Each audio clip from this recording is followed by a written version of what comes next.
Welcome to In the Stiffs podcast with me, Sam Easton. I'm joined by my friends and former Shrewsbury teammates, Gavin Cowan and Dave Edwards. Have you heard of him? Be honest. Dave, you hadn't heard of him. You hadn't heard of him. Dave. Gary Peters said, Sam can have a word. Of course he can, Gaffer. Killer for you, mate. He's going to play in your position. Gaffer's already told me he's Matt of threat side of my life. It's an unwritten rule, isn't it? It's an unwritten rule. You don't stitch your mates up. It was his fault. So Scott Howie, if you're listening, it was Sam's fault that day. Lads, watch again. That's why you played for Everton, Gaffer. That's why I'm at Shrewsbury. Sam runs past the door and say, "Hey lads, how small is Dave Edwards' head?" Yeah, I'm not coming out. Them nasty men have gone away. Right, welcome to the pilot episode of In the Stiffs podcast. The idea behind this is three lads who used to play football together to share some stories, some opinions, some chat about Shrewsbury Town, some Premier League chat, hopefully get some guests on. You're going to hear the thoughts of ex-footballers, businessmen, teachers, coaches, managers, entrepreneur, male model, semi-professional dancer. Right, we're going to start off first episode, so we're going to talk about first impressions. Dave, tell me your first impression when you saw G to the C walk around the corner, blonde highlights, diamond earrings, Skinny soaked jeans. in fake tan. What was your first impression? So Apart G- from the fact G I'm to going to the hate this C kid. is Gavin Cowan, of course. Yeah, I remember hearing that we had signed Gav through the Shropshire Star, or there's rumours we were signing him. Had you heard of him? Be honest. Dave, You hadn't heard of him. You hadn't heard of him. Dave. No, you hadn't. I That's was- a no. That's a no. Be honest. We're going to be honest on this podcast, aren't we? You hadn't heard of him. No, just the Shropshire Star was very complimentary about him. But yes, I heard it. And then at the old game meadow, the gym used to be inside the stadium there, and we kind of go there after training. I remember I'd just finished in the gym out by the tunnel area, which That's is a lie straight away. next to the physio room, and Gav walks around the corner and introduced himself to me Dead confident. as the new signing, As G to the the C. saviour. Charisma, gents, it's called. And I took one look at him and thought, you have never been Gary Peters, Shrewsbury Match Time. You have never been a Gary Peters player. No Just chance. looking at you because you had I like to have the straighteners in my hair, but you had it proper slick, skinny jeans, Rip. loafers on. Our haircuts no weren't socks. too dissimilar then Vest, with the hair dye. rosary beads. I think, I think Never. You had the you did, Never. yes, No, you did. You had the never. rosary beads Never, on. no. but I was thinking, You're just dramatising the situation now. Gary Peters likes his centre arse a bit rough Yeah, and ready, and definite. you did not fit that bill. But prove me wrong, I suppose. So it's all good. I'll tell you what Gary Peters said to me. I'll tell you that one. Gary Peters pulled me. Obviously, we signed a new centre off. I'd never heard of him, obviously, either. None of the lads have heard of him, but it was in the Shropshire Star. Gary Peters said, Sam can have a word. Of course he can, Gaffer. He said, have a word with Stewie Whitehead. You know what Stewie's like? He'll panic if he sees in the paper that we've signed a new centre off. He went, but tell him not to worry, because Gav's a left foot and he'll play on the left hand side centre off. Stu's a right hand side centre off. So just have a chat with him, Sam. He's your mate and all that. I says, no problem, Gaffer. Leave it with me. You can trust me. So when you have gone, Stu, gone, what's up? I went, flipping heck, you seen that? We signed a new centre off. He's gone, yeah. He went, what do you reckon? I went, killer for you, mate. He's going to play in your position. Gaffer's already told me he's signed to replace you. You're going to be in the Resis the rest of the season. He's like, oh, Totally no. the wrong person to ask there. Yeah. No, brilliant time. I know we spoke about it You before. were wearing a vest, though. Never, all rosary beads. But yeah, it worked, didn't it? Whatever I was wearing at the time just seemed to work for me. Can you remember as well? It was like the first train. It must have been like you'd signed or something. We had the Friday training session. So when you have the Friday training session, you work on set pieces, don't you? At the end of the Friday session, and like it's 12 o'clock. Everybody wants to get off, but you work on set pieces, so it's corners against. So all the lads just sort of walk around corners against, don't they? Like, just be sensible. Don't try and be a hero. I remember I was on front post, someone else was marking, and so the reserves playing against the first team, the reserves have put a corner in. Gavs just ran about 15 yards, gone Gavs, and just headed it right into the corner, and we've all gone, oh, for goodness sake. Gaffer's lost his head. Right, we are going nowhere till these corners against are sorted out, and I was like, oh my The amount God. of threat side of my life. I was on the it's an unwritten near-post. rule, isn't it, It's Sam? an unwritten rule. you're You not don't starting stitch your 11. mates up. You when Dave, just do it 50%. You don't This go is the running in like mentality. that. This is the mentality, though. When you've just signed for a club, you know, and I knew the unwritten rule, but I tell you what, I was on the near it, post, mate, losing my head. I went, can someone tell him if he does that again? the worst thing was I did it again. And Yeah. Scott Howard, I had about probably 30 seconds, I've never had so many threats on my life from my own teammates. Scott Howie was What's like he doing? under his breath saying, if you do that, What are you doing and I was going, what? Yeah, and I was like, yeah, what are you going to? Obviously not knowing he's a flipping psycho Scotsman, and he was like ready for me. So I was like, what's the problem? What's the problem? And I knew it was an unwritten rule, but obviously I was trying to make my stamp on it. But yeah, it didn't go down well. Good headers, though. Brilliant headers, but as well, That was only 2 you scored, I think. it was a great Rochdale away. It was a great talking point as well, because we go in there and straight away, obviously, I just owned it, and just the lads were like, "What are you playing at?" I was going, "Lads, listen, you know, if you can't get close to me, just let me know, and I'll give you a chance next time." And actually, in that same chat, how this come about, the person to blame is Sam. Because in the training session, I didn't know you were, mate. I thought you were just a kid on trial, and I didn't bother talking to you. I'll tell you what happened, right? We played keep ball. So it's the first training session. Obviously, I'm just easing my way in, and I have gone with that mentality of like you know, don't obviously go too big nuts. Don't go too big, and the lads think you're clever. So I just ease my way in, and I've gone to receive the ball, and I thought I'd take it onto my back foot and go out the other way, all nice, and literally find myself like crawling along the floor, like what has just happened there. So obviously, Sam runs up behind me. It's a foul. Obviously, it's a foul because he'd never be able to do that normally. And he's fouled me, gone, and then run off with the ball. So from that moment, I've gone, okay, we're playing them games, are we? So that was it then. So my mentality, the whole training session was like, I'm not coming here to be the whipping boy. So it was his fault. So Scott Howie, if you're listening, it was Sam's fault. It was Sam's fault that day. And I mean, the story, I think we were out there for another 2 hours, but I don't think it was 2 hours. It was probably about another 15 minutes. What about Dave, Gav? Can you remember Dave? Yeah. Young whippersnapper. So as Dave just said there, beautiful, wasn't he? When he was 16, stunning. Gorgeous, lovely skin. Stunning, yeah. And I used to make it known as well, didn't I? Because I was a bit older than Dave. Dave was a bit younger, and obviously the older players. I wasn't a senior player, but the older players used to tease the younger players. It was a great opportunity, and obviously, in a nice way. Brilliant. And well, it forged a great relationship, didn't it? Like we got a real bond and everything. But yeah, I used to play on it, didn't I? Say how beautiful and gorgeous you were and all of that. And I remember the encounter actually when I walked in and saw you for the first time, and I thought biceps were on fire as well. Strong. Straight at the gym. You were strong, yeah, very strong. That handshake nearly tore my arm off. But no, I remember at that time thinking, like, because you looked very fit at the time, physically fit that is, and just thought to myself, like, I'm going to need to be ready because obviously, you know, I'm at a club that's at a slightly higher level now and all of the above. And then I remember obviously seeing Joe. So when I'd come through, Gary Peters, obviously I'd introduced to you, and then I saw Joe Hart, and Gary Peters gets us to stand back to back. And he's, you know, stand up against each other. I want to see how big you are, because he's real crazy like that, wasn't he? And we end up standing back to back, and Joe's thinking, flipping out, this 17-year-old lad wondering what's going on. He's going, yeah, you're a bit taller than him. And at that time, I was probably just a bit taller than him. I think he loved all that, wasn't he? The physical confrontation, like matching people up, like 1v1s, like who's strong. He'd love people having a scrap in the dressing room. He'd love it. He'd give some brilliant team talks. Like, come out and he's going, who's going to show some balls now? Who's going to get stuck in? Not much in the way of tactics. Punching the door, and that I loved. But he did as well. Like what you got to say is he did make you feel like you wanted to go out there and take on the world. So, but yeah, with Joe. As we walked around, credit to him, we walked away and he said, he'll play for England one day. He wasn't talking about me, obviously. He was talking about Joe. And Joe went, you did play for England, didn't you? Joe went, really? You did play for England, though? Yeah, I got a few England C caps, Dave, yeah, as it happens. We'll get onto that. We'll get onto that later, won't we? The international careers of my colleagues. What was I going to say about Dave? Yeah, when Dave was coming through, because you came through the same time, didn't you, with Joe Hart and Ross Stevens, didn't you? So that was your year group, wasn't it? Yeah, well, yeah, more or less. Joe was a year younger than me, but was playing up, and then Ross was just a little bit older. Great. It was us three who always, because at the time we were staying in a college at Walford, sort of about 7 or 8 miles from the training ground, so we'd always come in together. Yeah, us three. And you were like first year YTs when you started training. I remember you training with the first team. Remember that, and we always remember because you look like Tolly, didn't you? Because you had your blonde hair, you were similar build, and we used to love it. Me, Luke, and Ryan, and Mossy, and all that. And every time you did a good pass, I'd be going, brilliant, Dave. I'd be going, Tolly. He's like you, just a little bit better at everything all the time. And Tolly used to hate it, didn't he? We used to go, Gaffer, get Dave in the team. Dave needs to be playing instead of Tolly.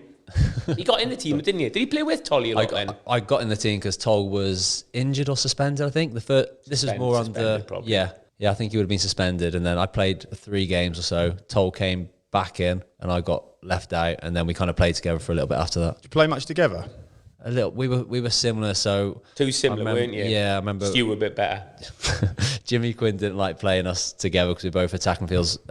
Gary Peters would play us together at times.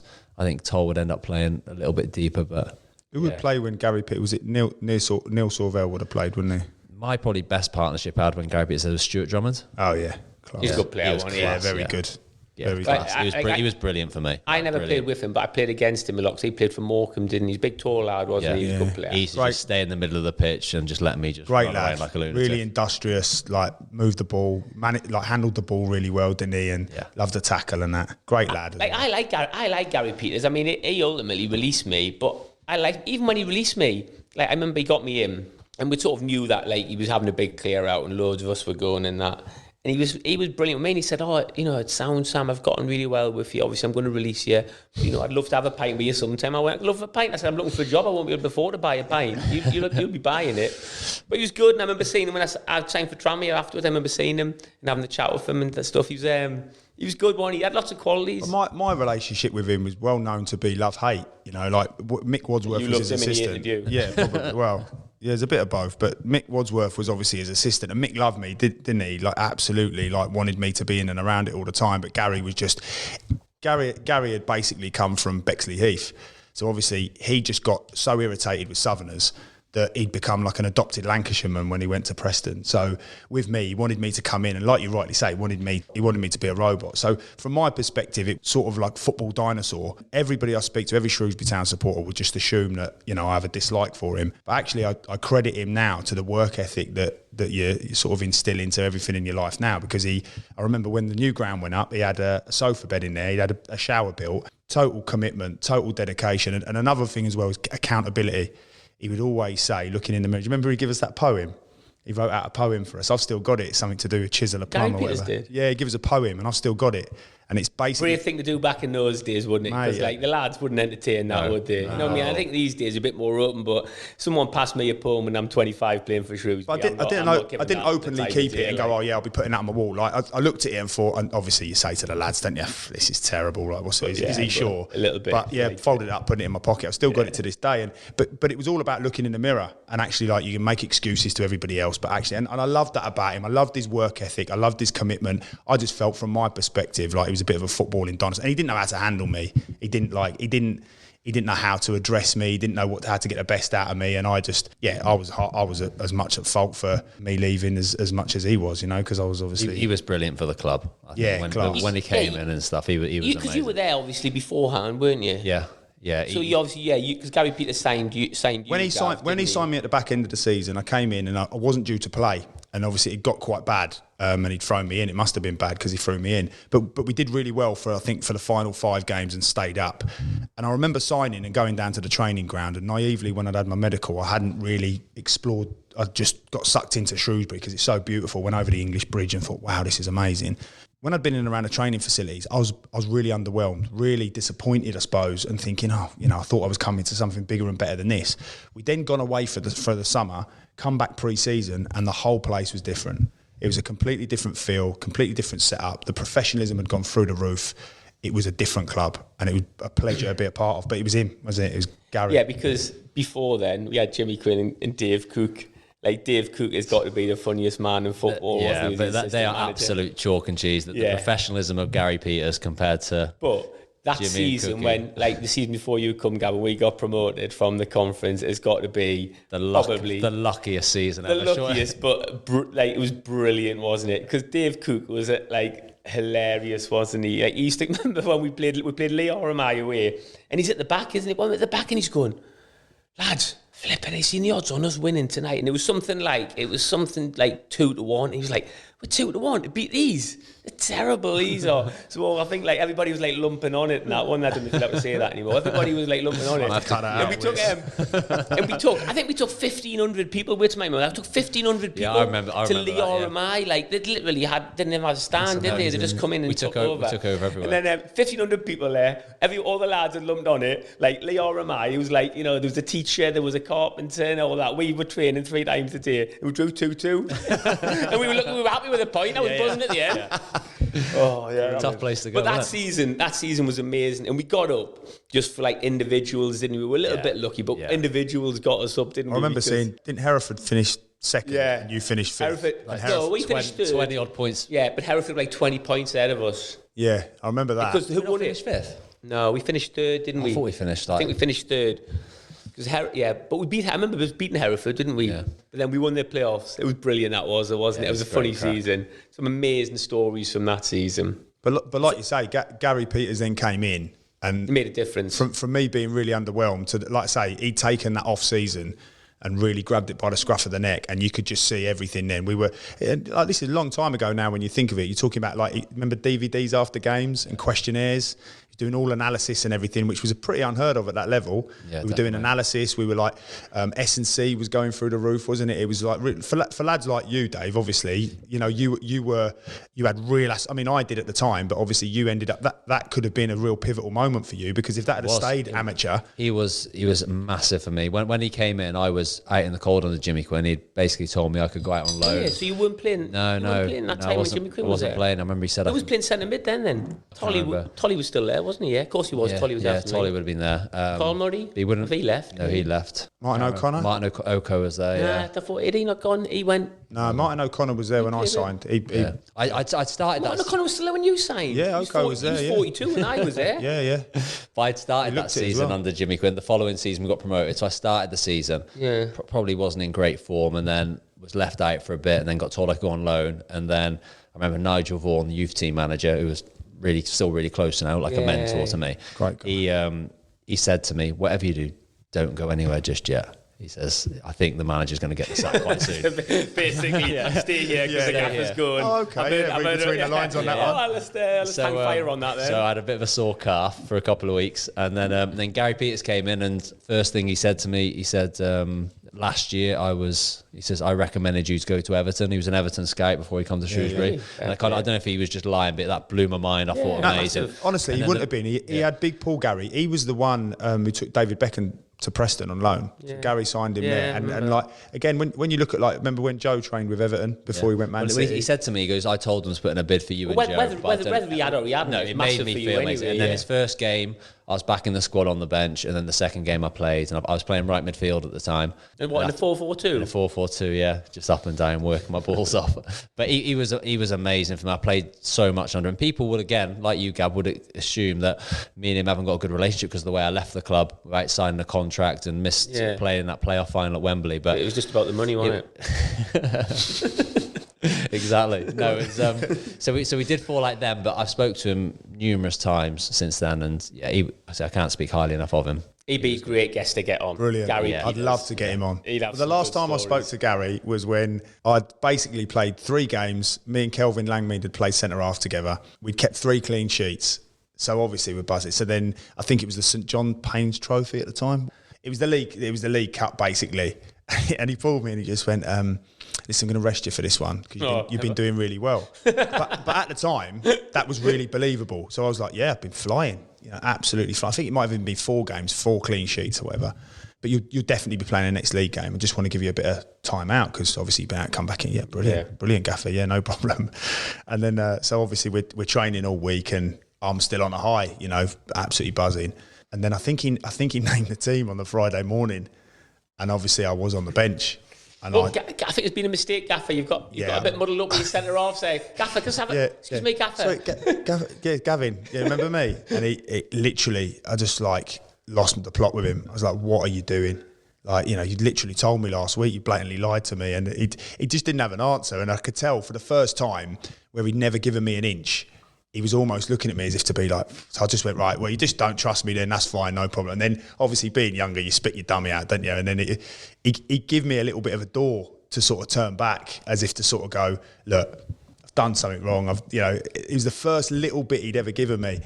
And looking back, I should have taken that because that probably would have sort of, put us on a bit of an even keel. It probably would have given me a little bit of an opening into having more of a relationship with him. But I'd lost the plot, and that was it. Then there was no going back. So that was me done. So you left Dave.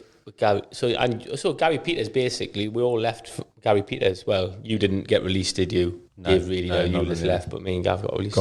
Definitely get him on then. Let's ask him a few actually, questions, get him on the spotlight, see what his biggest regret is. Yeah. Do you regret?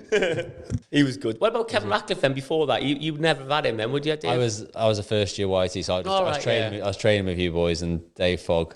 Yeah, Foggy. So Foggy had me in the reserves. Kevin That's right, Ratcliffe man. obviously was just like far too good a footballer to be like training with us. So we would be training and we'd do a free kick and like Kevin Ratcliffe be, lads, put the ball down like this, okay? One of you runs over it, the other one just runs up with the left foot and just bends it into the corner.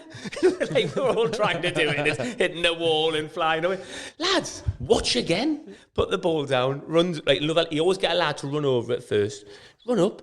And just bend it into the corner. That's why you played for Everton, Gaffer. That's why I'm at Shrewsbury training at Scat here. Because he was a good player, wasn't he was a Rolls-Royce, sensational player. Yeah. So after Gary Peters, Gary Peters got rid of all of you. Oh, sorry, all of us. And then where did you go, Gav? Where did I go? I signed for Grays. Grays were in the conference at the time. It was actually, and this was the last. Sorry, I was going to go on and say it, but you interrupted me. But the last time I spoke to Gary Peters I was outside my mum's house. And I was signing for Grays. This is another reason I like him, because he phoned me and he went, listen, I know our relationships broke down, but you need to stay in the league. So I think it was Bury and Macclesfield at the time. And he was saying, you need to go there. And I was saying, it's got nothing to do with you. Like, obviously I've had a great offer, like it's a 3-year deal, I'm doing it. And he was like, no, honestly, like you need to listen to me. I'm trying to help you. I get it. Our relationship's broken down, but you need to stay here, otherwise you're never going to come back. And I was like, well, obviously just a petulant child, just going, well, it's got nothing to do with you, Gary. And I remember him going, oh, it's Gary now, is it? He's not Gaffer anymore. I went, well, no, not really. All right, Gaz. Yeah. So do you regret that now? Well, just because, no, really, because Grays was a brilliant catalyst for me going on and going back into education, starting my business. It was, and that's another story, maybe another podcast. But I regret the way I was with him, because up until that point, I'd always sort of been like that child, and I'd always done as I was told, and I'd always followed his lead.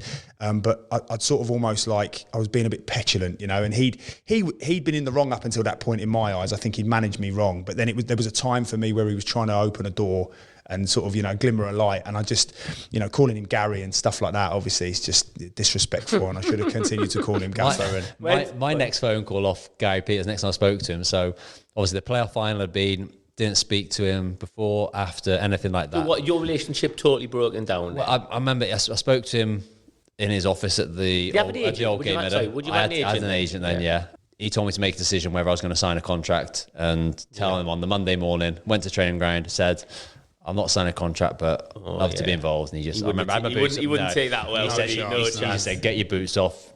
Don't want you around this squad. So I didn't speak to him at all after that. And then I was driving home from training when I was at Luton, and the news had just come out about them going into administration maybe the day before. And the phone was ringing. It's Gary Peters. I thought he was ringing me up to console me or something like that. Sorry. Yeah, sorry, Dave. You're going. Don't worry about it. So I answered the phone, and he said, Luton agreed 300 grand for you with 100 grand extra. He says they're going to pay it in installments. They've got no money now. They've only given us 100. So I think we can get you back. And I was like, what? He goes, no, I'm going to speak to the chairman. I'm going to speak to some lawyers. I think that we'll be able to get you back because they haven't honoured their agreement. I'm thinking, what the hell are you on about? Wow. Luton have just told us we can go anywhere we want as long as you get money for them. I spoke to my agent. He's like, yeah, no problem. Championship club's after you. Yeah, brilliant. And then I've got Gary Peters saying I'm going back to Shrewsbury. Yeah. so I spoke to them, and then I didn't really hear anything of that. And I remember seeing him at the new stadium about a couple of years later, and we had a really good chat then. And so you played for Luton. How long did you play for Luton for? Only 6 months. I joined in the summer, and then January.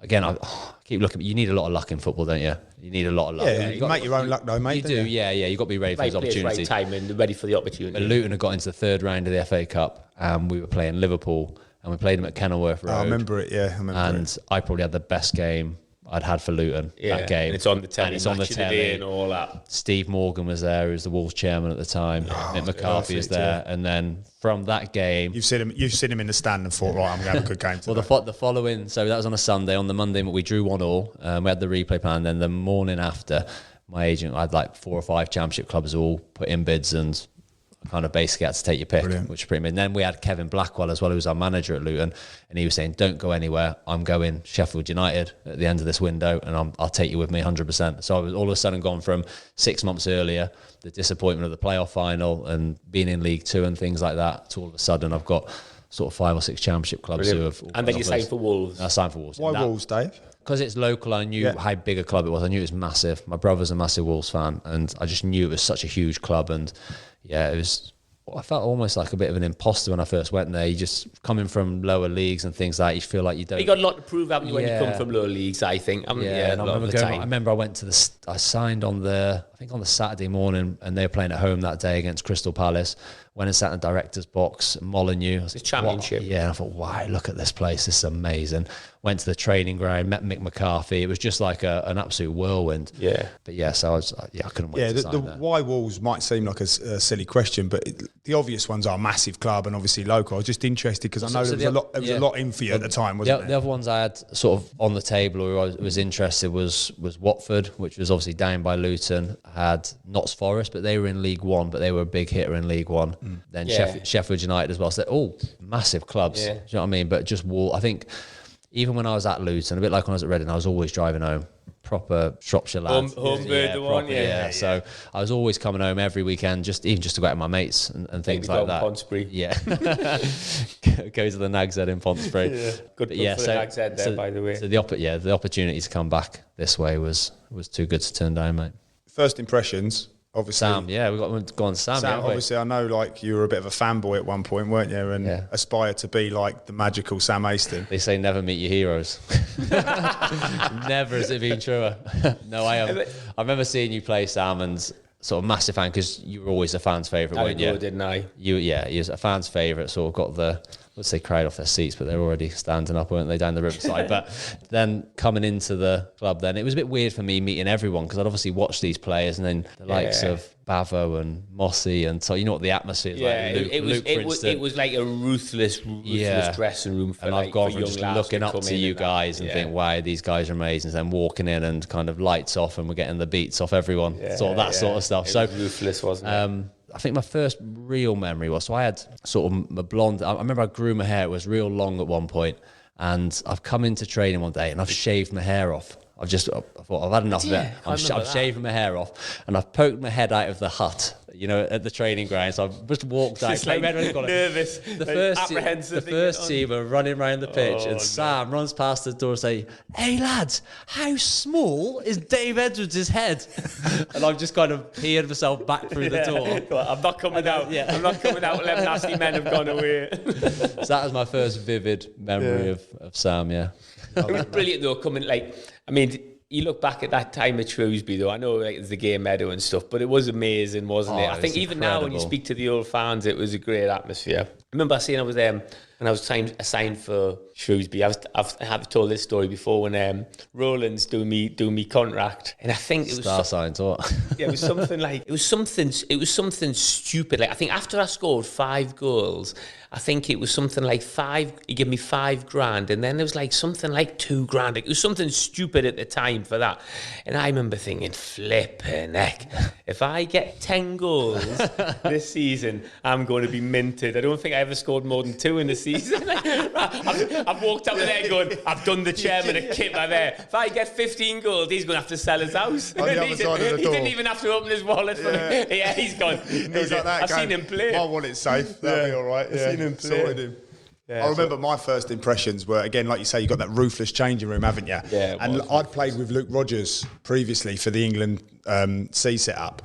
So straight away, that was my in, really, just knowing Luke. And Luke, I'm your mate. Luke's class, though, isn't he? Because he's the type of lad, like, he wants everyone involved. So he was like, yeah, come over. And everyone was really, like, welcoming and hospitable, other than Sam, really. Sam was a big character in the dressing room there, wasn't he? Yeah. I don't know if it's just because of your accent and your voice. But he knew. It was just that time, though, wasn't it? It was that time, because... Like, it was all them young lads, wasn't there, as well? So it was just like, we just had like a great group of lads, and we all like, it was the best time and the worst time, wasn't it? Because we're all the same age and everything, weren't we? Yeah, it was brilliant. I always remember my in was Luke, and then obviously, but a few of them, because they were very like tight knit, weren't they? And I think on my first training session, I think Lowy was training on his own. because something had gone on, and I think he was leaving. He always used to fall out. He used to, like, when shooting practice would go wrong and he'd storm off and he'd be in the huff. Yeah, I so remember him training with the kids and he had his phone in his pocket, just waiting for a call off his agent. He was running around, hang on, Nige, the phone's ringing. Sorry, lad. Hold on that cross a minute. Yeah, and I remember the group being very tight knit. So as soon as I got in there, Luke was my in really, but we, because it was quite close to the end of the season. What had happened this was, the end of season 2. You got that's my first memory of you, really. Apart from all like the fake tan, I remember that. Yeah. Go on, tell that. But when the first one was the night out, so Yeah. obviously we loved the night out, but you know, at that time, obviously anything for a laugh. So the things so straight away I was in with the lads. They were like, we love him. So I become one of them. Being stupid, I just become one of them straight away. So Sam had gone from, you know, sizing me up and all of the above to flipping, oh yeah, he'll do for me. Like, so I was straight in with them then. But again, you still have to ease your way in, don't you? You can't, and then obviously scoring goals in set pieces in training don't help your cause and stuff. But we went to this end of season do, so you're probably better off. Like, No, I just remember it because we sat at the table, didn't we? And like Gav was new, so obviously like we'd know you, but I didn't really know you properly, did I? You with your mate. Just to lead into it, basically my mate had come up. And I'd forgot it was the end of season awards. So you had to go in suits at the time. So we went and got him like a Moody suit from the charity shop. It was about 4 sizes too big for him. So as soon as he's turned up, the lads are loving it because I've got him this suit that's 4 sizes too big. So straight away, it's like everyone's cracking up. Gary Peters is staring across at our table. What's going on here? But he sat next to me, my mate, and obviously he's not having to impress the manager. So I've said to him, listen, obviously just try and conduct yourself in some form of way. And he's going, yeah, of course. 2 pints in.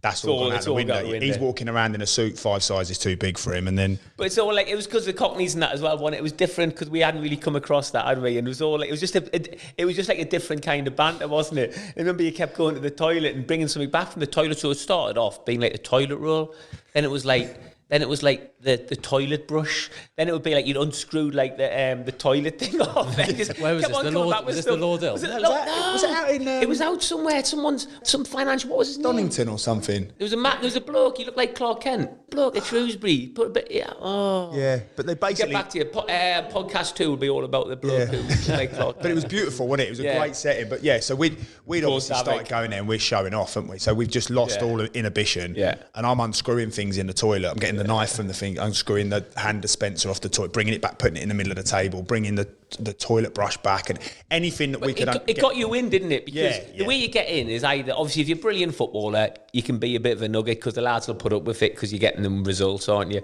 But if you're a great lad as well, like you're in on and you have banter. And I just got in. Obviously, wasn't planning on playing for a while, or Gary Peters wasn't. And I just got in, started performing, and we just got we got a great draw away at Cheltenham. I think we got a draw away at home to Scunthorpe, which was like they were top of the league at the time. We got a couple of great results, a couple of wins and that as well. So obviously I'm in. We've got a couple of results, and then obviously like we're having nights out like they're going out of fashion. So and then that was hilarious. You were in then, weren't you? Yeah. But that was it then, because we started. But then we all got released, didn't we? End of the year. Yeah, so half that team just got decimated. I honestly proper felt lost. It was like D-Day, wasn't it? Do you remember? Yeah, I remember everyone was going meetings, weren't they? Yeah, everybody just come down. Everybody was like this. No. Honestly, I'd only spent a period of time because it was such a brilliant short period. I felt lost, and I remember I was fortunate because Stewie Whitehead had stayed. So like me and Stewie Whitehead are really close. Stewie was the only one I think who got a contract. Yeah, I think Stu was there one more, but Stu was definitely there's one or two, and Stu was one of them. So then me and Stu were very close then. So like we obviously still close now, but so I'd got really close to Stewie White because at that time, like you say, like you lads were very close. You'd been good enough to sort of let me into the group, and it was a bit like, I mean, obviously you can't really compare, but it was like Ferguson getting rid of the old culture, wasn't it? All like the drinking culture and getting rid of all them lads, and like that's what it needed to happen, really, didn't it? Yeah. Gary Peters, like you said, was far more professional. He wanted these young lads. He had some great kids like you and Dave and Joe and that coming through. So he was just like, let's get rid of all these lads because they're a bit of a handful and it's not worth it, like because they're not producing really what they should be producing. So let's just get rid of them. Well, I was emotionally involved because obviously you're having nights out with these lads and they're your teammates, and like you're looking at like Luke Rogers, for example, at the time, he's obviously flying. He went to Crewe then, didn't he? Yeah, he went to Crewe. Mossy went to Crewe. Yeah, so obviously Mossy got sold, didn't he, before that? I think Mossy had left earlier. But for me, it was I was very much like, well, are we going to do anything next year? Like, you know, what's going on here? And I was getting a bit above my station, thinking, flipping, we're not going to have any players, and why are we releasing these? They're great lads. But like you say, it was a bit genius from Gary, really, because ultimately he'd seen the culture and just thought, this is about winning football matches. I'm here to win games and develop the club. It was dawn of a new era, though. Yeah, it was. That's the way it was. Even, Yeah, I mean, I hadn't experienced that when, like, cause I went to Tranmere and Northampton, and it was just getting. I mean, it's still by no means professional, and we were like at Tranmere, we still had some absolute head cases, but it just like as you got older, you could see it just got more and more. And well, you must know better than anybody, Dave, mustn't you? When I bet towards the end at Wolves, it was so professional compared to. When you were 34 compared to when you were 18. Yeah, like every year on year, it's got sort of more professional, a little bit more mundane. You are just turning off straight. I think you take away the characters. They're almost back when, say, you were playing, I was first starting out. The big characters were what made a football club, whereas now they don't want the big characters in the football club because of what might come along with it. And I think that's I suppose the dream is to have big characters who can flick the switch between when they're working and when they're playing, and not compromising on the professionalism. You just can't get away with going out. Exactly. I think that's a big thing. Well, that's a massive part of it because there's all the phones and stuff now. So it's like when people say, oh, players have lost touch with the fans. Well, of course they have, because you can't expect the lads after a football match to go and sit in the local pub. You can't expect Harry Maguire to go and sit in a pub in Manchester, because he'll have all sorts of people trying to take pictures. Maybe have someone having a go at him. He'll have some girl trying to stitch him up. I don't blame him, mate. I think from a lower level as well, like when I say like League One and League Two, obviously they've not got the problem of like the press and the media. But I remember just going out with, it was me, Scott Shearer, Richard Hope, Kevin Sharp, and like a few other people. And we'd had a bit of a Christmas do in Manchester for Shrewsbury. And we ended up just spontaneously saying, right, we're going to stay Sunday and go straight to training Monday morning.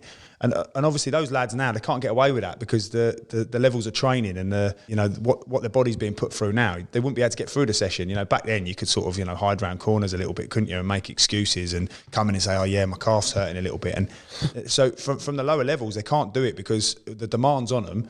I was in recently with Salford with the under 23s, and I suppose the itinerary of their session was that they'd be with the S&C, come to me, back to the S&C, come to me, back to the S&C, come to me, back with the S&C. What's S&C? Strength and conditioning. That's it, Sam. So just for the benefit of the listeners. Yeah, so trying to keep them awake. Strength and conditioning sounds something you never worked on. Obviously, when you're looking at the levels that these lads are working at, that's League Two, and I remember thinking, flipping, they have worked incredibly hard there.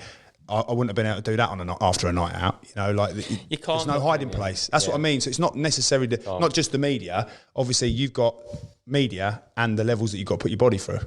Yeah, and I think it's the way you socialise nowadays. Like back then, the only way to socialise was we'll go out somewhere. You might go to the cinema, but more often than not, you'll go to the pub.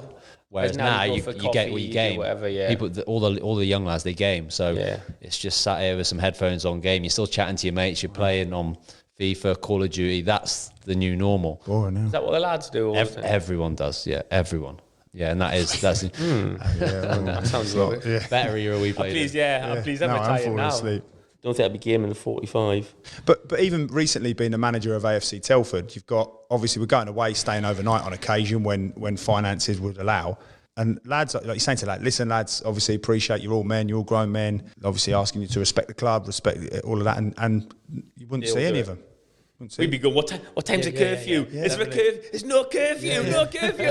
Banging on doors and like pranks and doors. And like they're all knocking on doors at like 12 o'clock and like going, can I? And they're like, oh, Gaffer, we're all right, we're just gaming. We'd normally do this at home. It's like, yeah.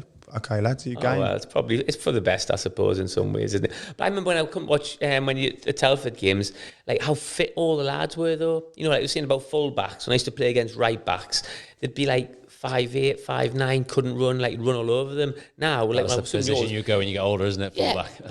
But now, like they're 6'2", and they're bombing down the wing, and they're doing 100 metres in like 10.5 seconds, and you're thinking, oh my God, imagine playing against some of these fullbacks now. Yeah, this different world, isn't it? Different professionalism. It's like you say, from like that transitional period of what you said with Gary Peters. Yeah, sort of. Yeah, it's from their moment. You remember when Arsene Wenger came? Yeah, exactly.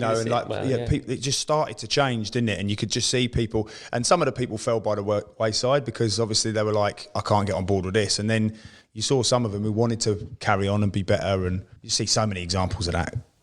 Right, that wraps up our first episode. How do you think that's gone, lads? Gav? Yeah, good for a first go. We'll soon find out when we look back in a few months' time and what the feedback will be. But yeah, really good.